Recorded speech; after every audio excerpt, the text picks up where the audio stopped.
আসসালামু আলাইকুম ওয়া রাহমাতুল্লাহি ওয়া বারাকাতুহু। মানবজমিন পত্রিকা একটি রিপোর্ট করেছে, সেই রিপোর্টটি বিশ্লেষণ করার আমি চেষ্টা করব। সেটি হলো যে কোনো চ্যালেঞ্জ নিতে প্রস্তুত থাকার আহ্বান জানিয়েছেন সেনাপ্রধান ওয়াকারুজ্জামান। তিনি বলেছেন, সামরিক চেতনাবোধকে সমুন্নত রেখে যে কোনো ধরনের চ্যালেঞ্জ নিতে সবসময় প্রস্তুত থাকতে নবীন সেনা কর্মকর্তাদের প্রতি এই আহ্বান জানিয়েছেন সেনাপ্রধান ওয়াকারুজ্জামান।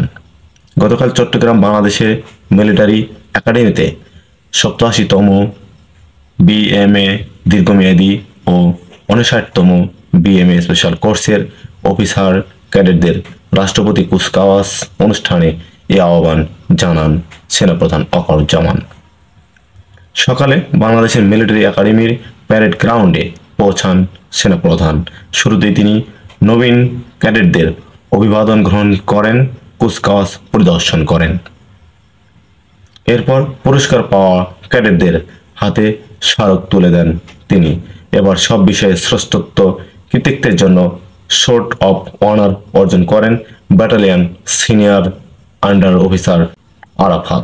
আসসালামু আলাইকুম ওয়া রাহমাতুল্লাহি ওয়া বারাকাতুহু।